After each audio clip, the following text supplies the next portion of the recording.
Hello and welcome to Casting Roles, a D&D and other TTRPG channel, and welcome to a very special video series that we're going to begin for the next few weeks leading up to the launch of Season 3, where we tackle some of the backstory of the campaign to get new viewers in without having to watch necessarily 53 other sessions.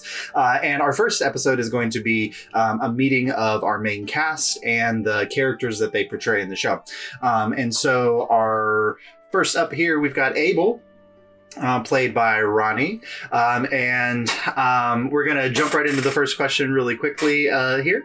So just give us a little bit of who is Abel, kind of their general, what do they look like, their class, their subclass, like any general basic information about who Abel is. Okay, so my idea when I came up with Abel, it's hard for me to get into a headspace of like, I'm a gnome, goblin, tiefling. So I just made him a simple variant human. He is, as far as physical attributes, he looks like me. You know, I haven't done too much role playing, in the world of tabletop RPGs. So it's easier to kind of get into a character's headspace, just when they kind of look like yourself. And that was my thought process. Like, I think I've only played once before this, and we didn't even have that many sessions, if I remember correctly. So, he's a variant human. Dark skin. He, as far as his class, when the new Artificer class came out, I was extremely excited and just instantly obsessed and drawn to that one. So I wanted to make him an artificer. So he is an artillerist, artificer. As far as like age range, I think we talked about in our session 0 and before the session 0, we were going to make him like late teens, so like 18 or 19 years old, if I remember correctly. His age has changed a lot. I have no idea. I think canonically now we're going to say canonically he is 18, 19 years old. Yeah. He's just leaving the nest for the first time. Speaking of... He's the same age as the princess, who is 19. Okay, yeah. Because she's 2 years older than her brother. Yeah. All right, so that makes sense. Speaking of leaving the nest, let me talk about his, he's a citizen of the island nation of Nuevia, which is right off the coast of Alyria, which is the main continent near the coast of Alyria. One of the 2 surviving countries after the subversion, with a very traumatic backstory as a people, those poor Nuevians. They do. Let's see, he's an only child to his 2 parents. Ogon, who is the, how do we describe, chief engineer / builder. He's kind of like Daedalus. He's the Daedalus of the Nuevian, I think his official title is Forge Master. Okay. Yeah. So he just comes up with the ideas, schematics, plans that are, ingenious and inspired and helps to build them. And then his mother is the Archmage of Nuevia. The Lioness of Nuevia. Yes, that's the title we gave her. Yep. So Abel's mother, her name is Orisha. She is kind of like the sovereign's, right-hand woman. Yeah. So when it comes to strategic battle magic and all this stuff, Abel's mother is who the sovereign leader will go to as far as, what's your opinion on this? How should we approach this situation? So, and that's the stock that Abel comes from. Nuevia matrilineal society, so Abel's mother is the leader of the family, and the nation is led by the queen, known as the sovereign of Nuevia. Nice. All right, so thinking about, before we meet Abel in the story, what are some formative events in his early life, or some key elements of his backstory that you feel comfortable sharing with the audience that you don't necessarily want to pop out later on in the later sessions? I don't know if they'll pop out later. I don't know if anything is going to be a secret. It's probably stuff that just hasn't really come up in the normal flow of conversation. that wouldn't be like obvious, just like exposition that you put into, you know. But for the most part, like we talked a lot about in our pre-session 0 and our session 0, that we established, he grew up on the island nation of Nuavia, and Nuavia is not the original home of that group of people. They actually came from another continent that before the subversion, they were strong magic users. And when the subversion took place and then the Veil Shadow started encroaching across the world, their continent that they lived on was slowly, engulfed by the shadows we talked about, and how the Nuavians used their magic to sort of hold off the shadows for a very long time, but it just became, too overwhelming for them. And eventually the only safe haven or the only oasis on their entire continent happened to be their capital city of Abel's ancestors. And it came to a point where for years and years and years, their people were subjugated. They were tormented and tortured by tribes of Rakshasa that had surrounded the capital city and would, in my mind, I could see them like coming in and raiding the capital city, or maybe people who were citizens of that original kingdom who were stuck on the other side in the Veil Shadow. They were subjugated by the Rakshasa. And again, Rakshasa is like a monster in D&D that I was reading up on, just like became obsessed with because of how cunning and devious they were. And I just thought it'd be like a really interesting story element to kind of center them around my character's history. But anyway, yeah, so his ancestors eventually, in their stronghold of the capital city, knowing that at some point their magic would fail, they built the early airships, and they used those to put as many people as they could on those airships and fly them away from their original homeland.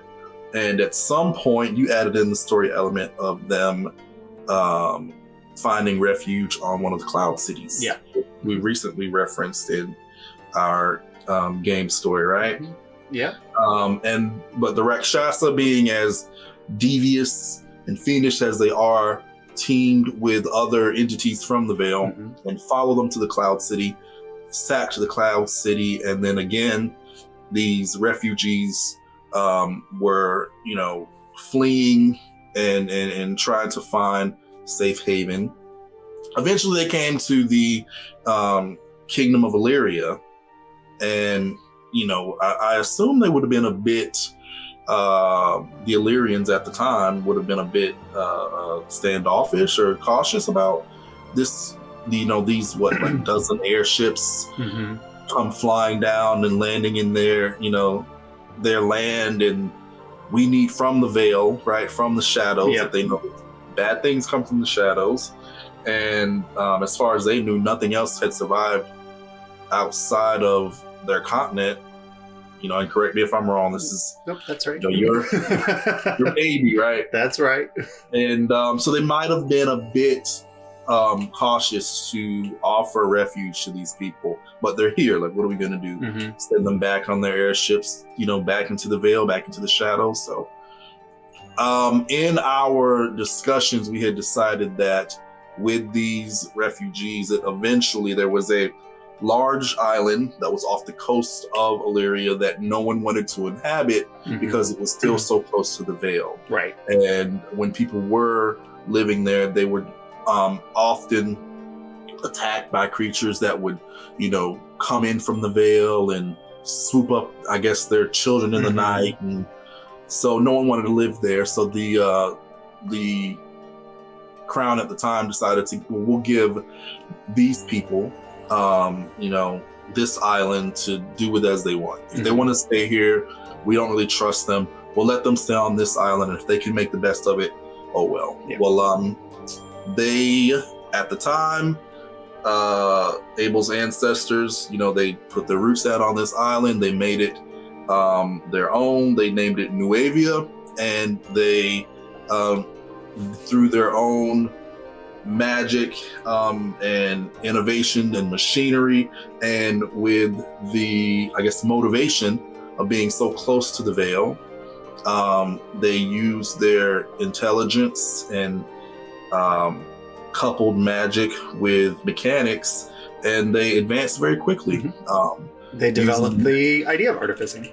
Yeah, exactly. Using the natural resources of the island and their natural abilities, they were able to make a diamond out of the mound of coal that they were given. So, which then was discovered to have a very priceless mineral. Exactly. So, yeah, they thought they were just sort of sending these people off basically to their to their slaughter, or for lack of a better term, I guess. But really, it turned into you didn't realize what you were giving up. You were giving them a precious resource that you thought was basically going to be their downfall. But anyway, Abel grew up hearing stories about his ancestors that came from that distant continent, and he his entire life heard about the Rakshasa, the boogeyman in the dark. And with Abel, I kind of think of him like, imagine if every kid had like that one thing that they were deathly afraid of. And for me, it was the Nightmare on Elm Street villain, Freddy Krueger. So imagine hearing stories about, Freddy Krueger growing up, and then finding out like, oh my God, it's real? Yep. Like that's a real thing. And at some point in his life, while he was hearing stories about the horrible Rakshasa that would, subjugate humans, and they, are known to actually eat human flesh. That's a delicacy to a Rakshasa. Mm-hmm.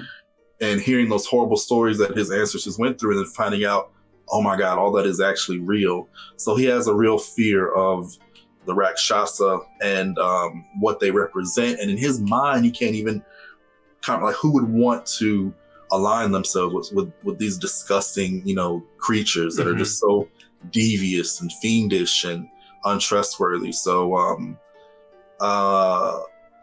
that's kind of his, one of his phobias, I guess, or fears, is those creatures. What else? More formative years about Abel. Yeah. We talked about his history with his parents a little bit, and we, I've tried to establish in like conversations, his mother can be a bit overbearing. The Lioness of Nuevia, right? She's known to be very strong-willed, strong personality, and can be a little bit too heavy-handed when it comes to Abel and his studies of magic and how she would want his magical career to develop. We talked about his father. Abel's father is a lot less strict when it comes to his. I guess in my mind, I just like a lot of Abel's his happiest early memories would be him in his father's workshop or forge, tinkering, building little mechanical things and showing them off to his father, and then his father helping him to improve upon those things. And we talked about what else? His early pre-campaign relationships. The princess of Alyria coming to Nuevia because she was promised to the prince Vicus, and I guess as part of their custom, so she would, learn Nuevian customs and Nuevian ways of life. She moved to the island when she was young, just so she could acclimate herself to the way that things were on that, in that royal family, in that, culture. And she and Abel ended up being very close friends, just for the simple fact that Abel spent so much time on the royal grounds because of what his parents do. And Princess Alyria is betrothed to the prince, but he grew up very sickly. Mm-hmm. We talked about how, he was never a very happy child because he was always, being fawned over or by his, I guess, nurses. Not a wet nurse. That's not the word. I would just say his his nurse. His maids, his medical staff, and he couldn't really run and play like the other kids. So, growing up, when young Alyria came to the island, she kind of had a friend in Abel when they could just run and be kids and be happy. And then when they grew older, learning their specific crafts, they could kind of feed off of each other and push each other to do better, and kind of show off and help each other grow a little bit. What else? Was there any other? Oh, we talked about Abel's mentor, his Praetor Yokozi, right? Yep. Who just kind of took over Abel's teachings.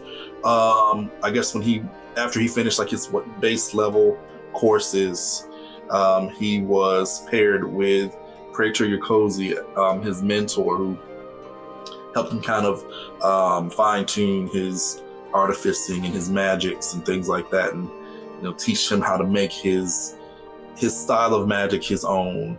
And I kind of saw that relationship as sort of with his mother being so well known and so formidable with her magic.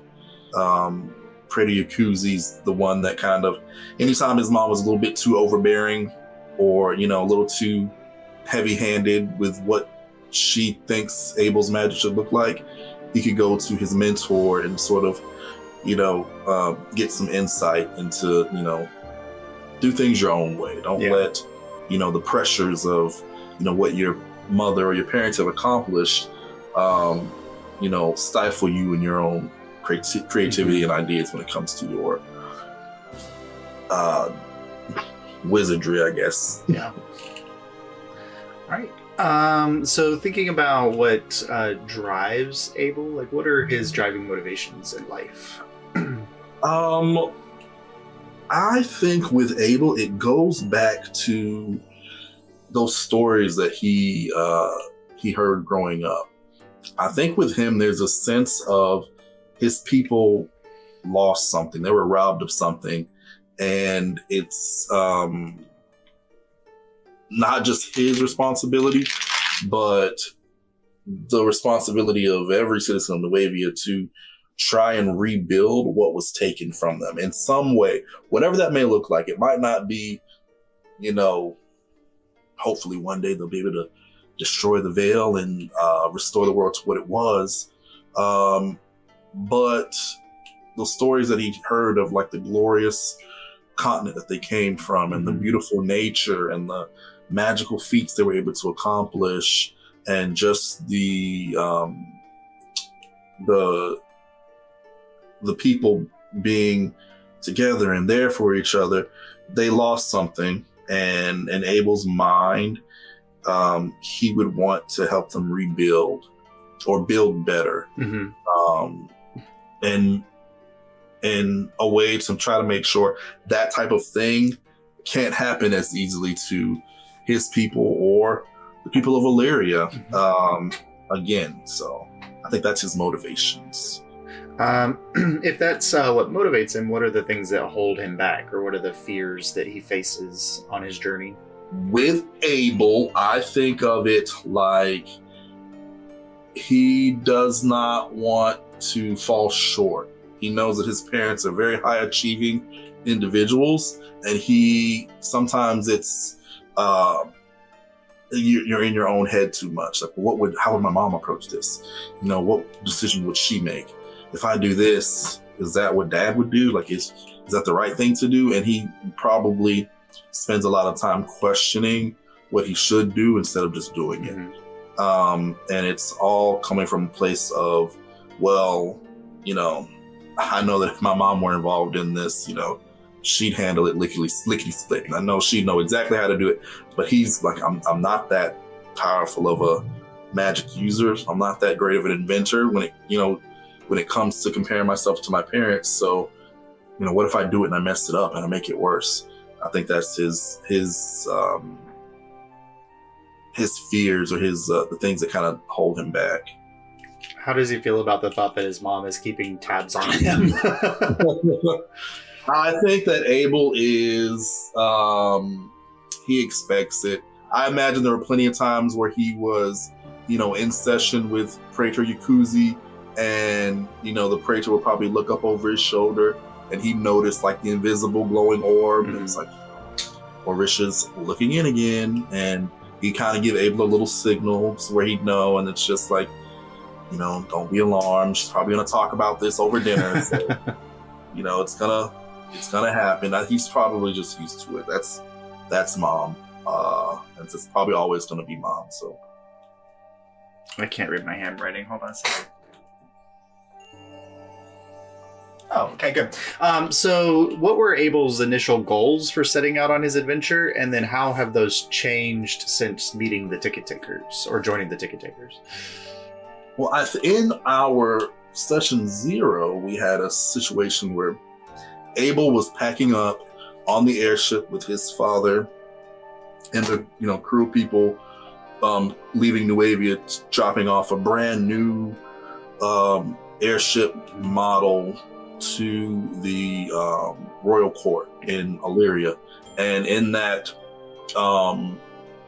trip, they were attacked randomly by a group that they still aren't really sure who was completely behind that. And during that, Abel was able to flex his innovation, his ingenuity. He met people who were probably not entirely good or bad. They kind of fit into a gray area, which kind of intrigued him a little bit. And just the excitement and the adrenaline of being, I think we leveled up from level 1 to 2, yeah. Yeah, or did we go to level 3? No, you hit 3 after the Ticket Takers. Oh, okay, sorry. So, he did level up and got, a couple of got infusions, right? A couple new things. So in my mind, I would see that initial session 0 adventure is what pushed Abel, who was originally heading to Alyria's Violet Cloister School of Magic, which would have been his mother's alma mater. She left Nuavia at some point as a young adult and expanded her knowledge of magic at the Violet Cloister. And with Abel, I kind of thought of it as, I'm going to this new school and it's going to be a great, opportunity for me. They told me I had to choose. Really, I wanted to go to the other school that was about artificing and building and using magic in that way. But my mom really wanted me to go to her alma mater. And that's where she says she, was able to really expand her knowledge of magic. And in Abel's mind, he's thinking, did I get into this school on my own merit? Was it my ability and my knowledge that got me in? Or was it the fact that my mom's reputation, gave me the golden ticket to get in? So yeah, after that initial adventure and with those doubts going through Abel's mind, when he got to Alyria and he was supposed to go down, the yellow brick road to lead him here, he decides, maybe I'll kind of see what type of adventure I can find for myself. And I learned so much in these few days, just, hopping across these islands and spending time with these Tide Water guys that were pretty interesting and intriguing. And maybe I can find, learn and expand my own way of learning magic and see what that gets me before I decide to head to the Violet Cloister at some point. So yeah, that's kind of his motivation now, what's gotten him on the path he's on now. Has that initial journey been colored at all by the fact that you've learned more about who the Tide Warders really are? I would say a bit. And I think in the my mind of Abel's mind. Him learning that, oh man, I knew these guys weren't like entirely on the up and up, but the fact that, his dad was there, he wasn't there with him while he was, but his dad knew that, okay, my son is gonna go on this little side mission with these people, and, dad was okay with it, and everyone, the Sovereign's consort who was on the ship with us, he was okay with it. So Abel, during that session 0, was like, well, these guys may not be, 100%, good guys, but they can't be that bad. Mm-hmm. Because, dad didn't like initially grab my hand as, no, you stay on the ship with me. Nope, you're not going with them. But then finding out some of the things that the Tidewaters are involved in, I think Abel's kind of gotten to that point where like, oh crap, I was kind of idolizing these people and how cool they were and how confident and how skilled they were, but like, this is the kind of stuff that they're involved in. Like, what's wrong with my decision making, where I thought these people were so cool and I was so impressed by them, but they're out here freaking, they're teaming up with the Scalefold and Red Dragon demon guy, well, not demons, evil dragons, and they're subjugating entire cities to steal Quicksilver. Like, God, this is like, what's wrong with me and my discernment to where I thought these guys were cool. So yeah, but it's not something he probably would never outwardly say to his band of merry adventurers, because he wouldn't want them to think that of him. So. To be fair, the Seablade crew were like contractors, less than direct members of the Tidewaters. Yeah, he doesn't know that, especially at this point. And maybe some point, if our story leads them back around, maybe that'll play out and he'd be a little bit more self-assured. But even still, I think he'd be like, your contractors. Look at the people you're contracting with. But in his mind, he doesn't know that they identified themselves as, members of the Tidewaters, mm-hmm. or affiliated with the Tidewaters, and he's thinking like, I freaking idolize these people to some degree. Like, God, man, like, what's wrong with me? So those are kind of all pre-campaign moments. Are there any other like really defining moments for Abel in the campaign, or just kind of his favorite moments in the campaign so far? I would say his initial decision to stick around in Broadfield and join the Ticket Takers, because he was on a, which is kind of, that's going to be campaign defining for everyone, right? Like, what brings them together might be a little bit of a cop out, but like I said, from session 0 to that first group session, I think that would be a key campaign moment for him. Also, I'd say getting to know Marlo, only because when Marlo first exposed the fact that she was a lycanthrope or werewolf, and it kind of threw Abel for a loop in my mind, where he's like, I don't think I can trust her. Like, her physical characteristics remind me so much of those Rakshasa that I heard about, and, growing up, and the role that the Rakshasa played specifically on terrorizing, his people before they came to Nuevia, and the damage that they did to his people, and then Marlo's physical traits when she, as a werewolf, and the fact that werewolves are kind of known for losing control and being ferocious beasts and attacking humans. But getting to know Marlo and seeing the fact that she struggles a lot with her werewolf affliction, and seeing some of the things that she's secretly on her own she's researching how to get rid of the werewolf curse, and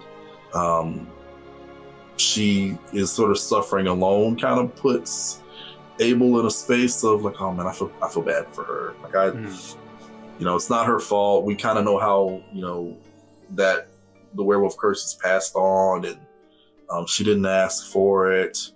I don't think Marlo's come out. Has she come out and told us how she was? I think she did in one session. I can't remember. I know it was discussed in her standalone session, but I think Yeah. she might have talked about it in a session with you all too. I think she did. But just knowing how she kind of tortures herself with her werewolf curse, and she's looking to try to do anything she can to fix it. Mhm. And also we had a battle where a Rakshasa actually popped up when we were in one of the labs of Aruman. Mhm. And just facing Abel's boogeyman, and with Marlo being there by his side, whether she in that fight, I can't even remember if she did anything specific to she didn't dive in front of a javelin and take a blow for Abel or anything like that, but it's just the fact that this is my boogeyman, and then the person that I've been kind of equating to him, and I don't think he was ever outwardly too rude or whatever towards her. Just in my mind, I always thought he's probably going to be kind of wary of Marlo. Mhm.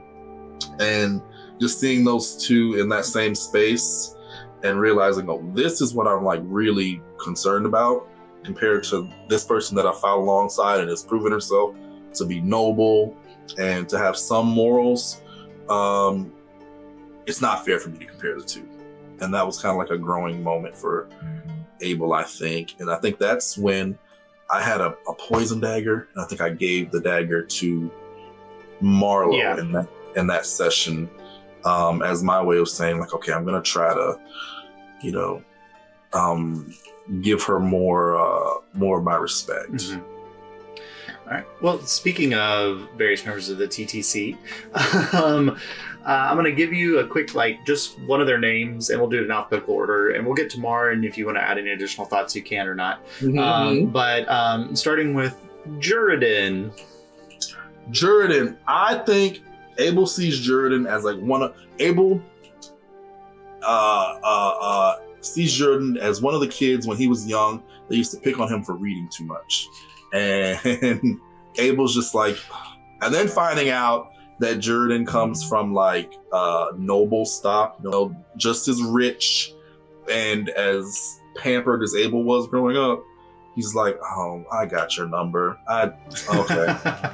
I had plenty of nights complaining to my mom about how they were just so mean to me, and she, we been there, done that. And I think he respects Jury and what their skill set is, which is very close to Abel's in a lot of ways, but as far as the magic use, but he's just kind of I know why you pick on me. It's because it's fine. Because Jury does try to get a rise out of Abel almost every single session in some way. It's not going to work. Abel's above it. What about Kaimana? Kaimana, I think we had talked about Abel, where Nuevia is situated. They would have been introduced to Kaimana and his, well, not Kaimana specifically, but his people, his race of people. Yeah. I think Kaimana's a funny little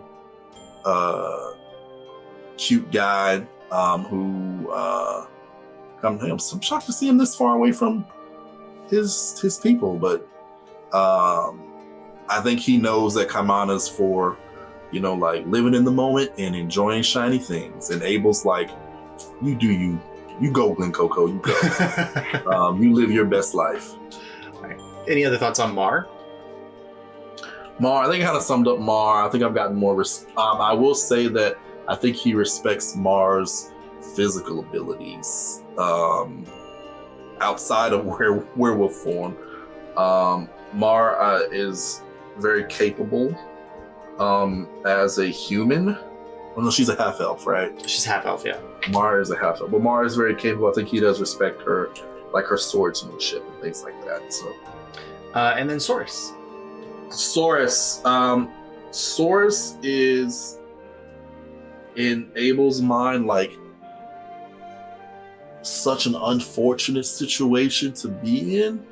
And I think when Rob was explaining Saurus and what he was and his background at first, and thinking about it from the point of Abel, Abel's always going to be the one who's like, ooh, let's experiment. Let's see if we can put this with this and this with this.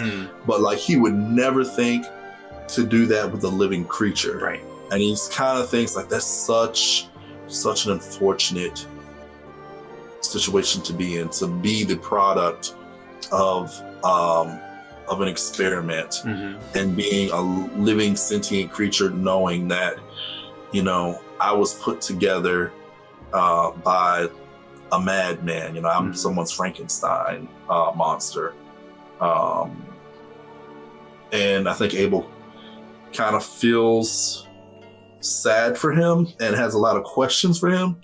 But even though Abel's a foreigner in Alyria, he's aware enough to know, like, I shouldn't ask those questions directly to him because it'd be extremely inappropriate. But yeah, like, so Abel's, you know, kind of equating it to like, what if I built a robot and then I found out like what I was building wasn't a robot at all. It was actually a living, breathing creature with feelings and emotions. Like, that would make me the most horrible person to walk this earth, knowing that I, you know, subjugated someone to that.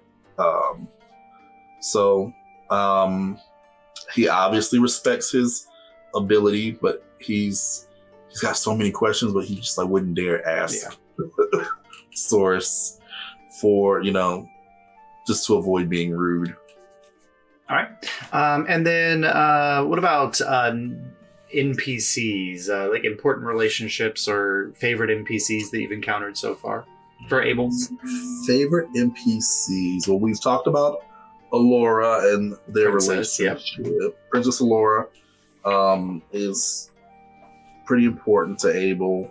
Just their friendship and their connection growing up over the years. Well, have we met that I've had like good I mean, I'm still new to the RP thing, so I don't really jump out there and try to role play. Maybe I need to get better at that. Maybe this is my chance to increase my role play personal relationship interactions. Intervere's going to be a lot of interactions with people, so it gives you a chance to do that. Well, okay, there we go. Maybe I'll find a good artificing buddy, or I don't know about like relationships though. I feel like we'll see. We'll see if our DM gives us a good NPC that just sparks creativity within me and my role play. So see how I turn that back on? Yeah, I see. You didn't like Menorah, the North McBuns lady. You didn't like. I did like the little Menorah. Cobbled artificer and the whatever. Oh like. no, I didn't really like the Cobbled. Honestly, I just something about little scaly lizard people. Who else did we meet that was? Well, I guess you spent some time with Phileas. I did enjoy Rift, Phileas. yeah. I did enjoy Phileas, and I like the idea of like his little eccentric, kind of twitchy self, teaching Abel and working alongside Abel. Excuse me. So I liked Phileas. I liked was it Isis or Iris? What is her name? Iris. I like Iris's character. But Abel and Iris had very dramatically different viewpoints. I liked Iris's character. What I was going to say is I think that she is far too rigid in her thinking when it comes to how she implements things. For Abel's taste. Yeah. Her justification of, we do this because it's necessary. But it's like, well, the people that you're hurting, it's, there are plenty of people who be sympathetic to what you have to say, and you can still be, a badass fighting force without, crossing certain lines. And I think she's in an interesting place because she knows that there are factions within her group that are willing to go far further, and who would potentially even be willing to overthrow her if they feel like she's not moving fast enough in the direction that they want to go. Yeah. So It's been a steady for you all, like, first interactions with Vox Populi are like, oh no, the rich are bad. And then you meet Iris and she's willing to take things into a, like, she didn't justify or didn't try to apologize for the attempted murder of that child. But then it's like a steady stream of, like, Iris was not the most extreme person. Yeah, exactly. Yeah, and she's actually a moderating influence. So it's... Yes.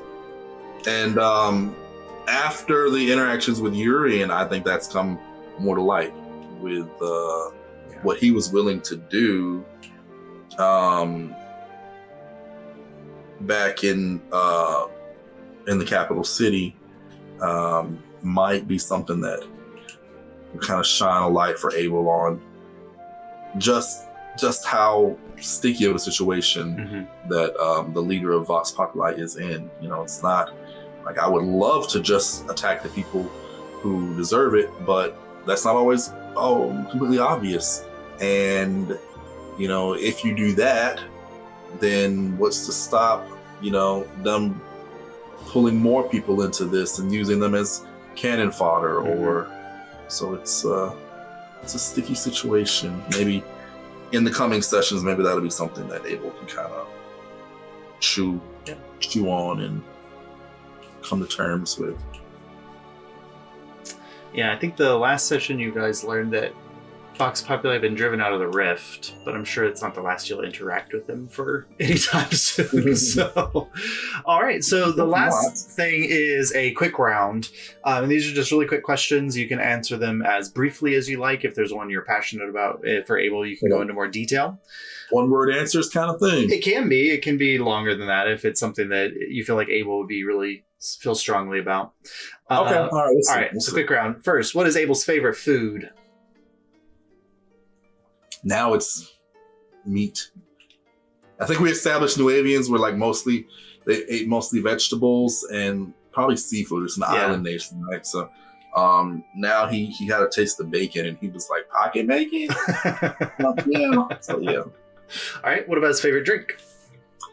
His favorite drink would be some like refreshing citrus fruity drink that they have on the island of Nuavia. Yep. It'd be very earthy and just refreshing, fresh. Good. Fresh to the palate. Like a agua fresca or whatever.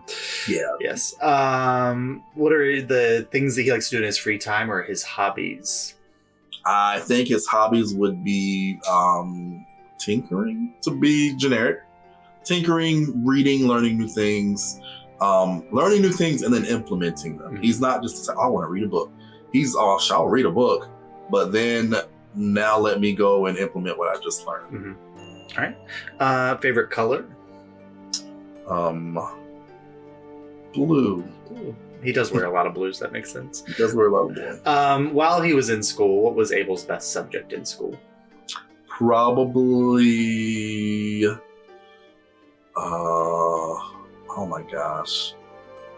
Defense against the dark art. I'm joking. Offensive spells. I don't know. What do they study in school for young artists? I don't probably whatever tinkering his engineering, his auto shop. His AutoCAD class. No, his airship mechanics class. Yeah. I feel like there wasn't a subject that Abel was bad at in school, so... Yeah. I mean, I have like a 20 intelligence now. And it will be a 22 probably before too long. Probably in there. So I feel like he was a pretty studious kid who was very high achieving. Officially... with a lot of anxiety. You'll be more intelligent than your mom.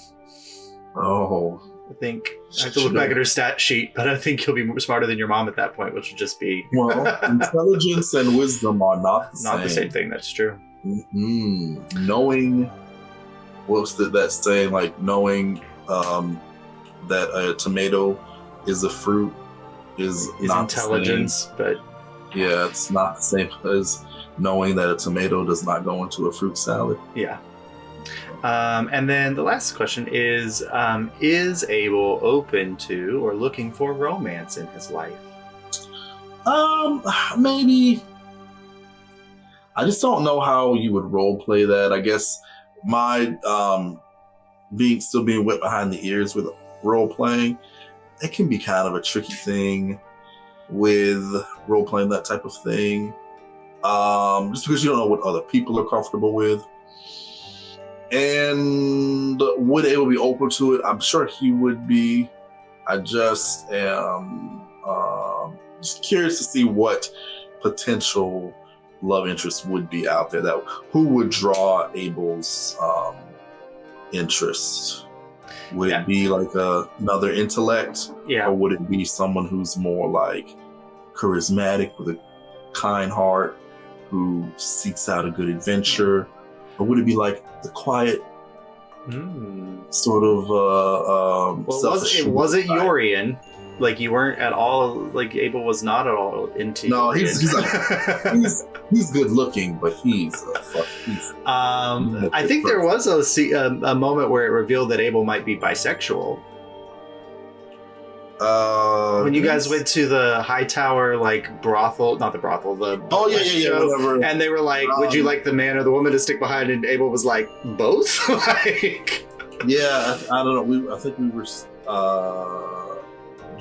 we just got into the city, right? Yeah. Okay, I don't remember what you're talking about. I don't know. I was still trying to decide, like, do I want this to be like a romancing kind of adventure for me? Which I'm fine. Anyone else who wants to do that, like, that's that's part of the game, and I'm completely comfortable with however you want to play the game. That's fine to a certain degree. Like, we don't want to get too graphic, but no, we fade to black. No, we're still deciding who's Abel's type. Maybe it's a lifelong friend that he sees in a different way. Maybe it's a new stranger that opens him up to new ideas and possibilities. Who knows? All right. Anything else you'd like to leave with Abel on? No, I'm just interested to see other people's ideas on Abel, and if they, if some of the things that we have come up with in private sort of make sense or mesh with their initial take on Abel.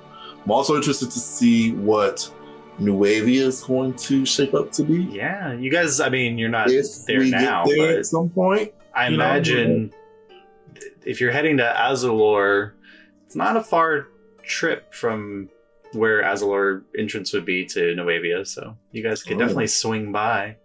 How do you know that secretly Nuevians haven't already found Azalor and have been exploring it? You know, there could be like a secret CIA branch of the Nuevian citizens, or the Nuevian crown has like they control Azalor now. Yeah, you never know. I'm joking. I'm sure that's not happening. Yeah. That's one thing. Is I just want to see what Nuevia is going to shape up to be, and I'm also interested to see how our character advancements mesh with each other. Mm-hmm. I want to see if we I think we do pretty good in our battles, but it seems like it's always so Marlowe's like, push the death button, I don't care. You're 2 feet from the explosion, press the button. Well, and I never want to like disable someone's character with a thunder wave or a shatter, and because I can't place it or shape it in a way that is going to miss a friend in battle. But I'm interested to see how our advanced character abilities, and not just in battle, but in general, how we can play off of each other.